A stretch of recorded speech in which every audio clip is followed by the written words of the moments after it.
غزليات وطن. قصيدة كتبتها لروح الشاعر عبد الله البردوني، شاعر اليمن المبدع المجدد في نسق فريد. قيل عنه بائس عانى تمرد، مترع بالحزن كالطير المقيد، أمل يهرب منه في الدجى، وهو أعمى إنما بالنور يوعد. زاخر في شعره رد الأسى، والمحبون له أسواق مربد. أبصر الأوجه قال ابتسموا، فالتضاريس بأحلامي تعبد. إيه يا بردون عفوا، عذرهم أنهم لم يجدوا وقتا لتحمد.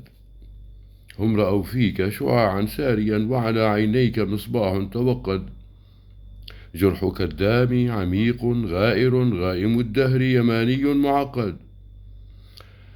إنما يا روح روحي لم تزل في جناك العلقم الحلو المورد. مثلما قلت لصحبي مرة، هي تلقائية إنسان تجلد. فالشقاء يحتاج قلبا صابرا، سيل شلال خيال ثم أرعد. كان في صنعاء ردا صادما لملوك أسكتوا الصوت المجرد. كم تمنى مقطفا مدليا، إنما الشوك تدلى وتصيد. حط خفاش على أكتافه، وسوار الليل في الشاطئ أزبد.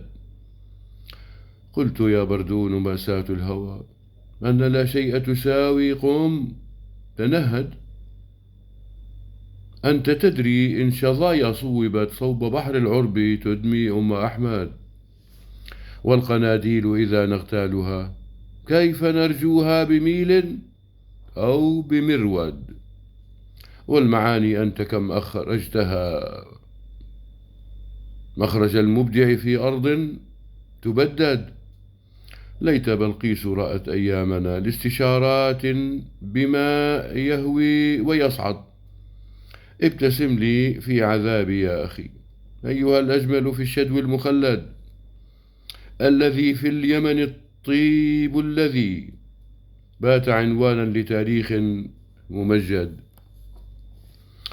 أنا حالي في خيالي منشد، مذ رأت عيناي شعبا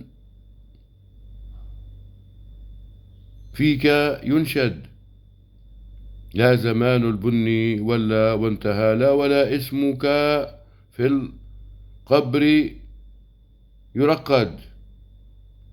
ربما في ربوات نلتقي، أو كما يسر قلبي العود أحمد. ربما في ربوات نلتقي، أو كما يسر قلبي العود أحمد. أسلمتم.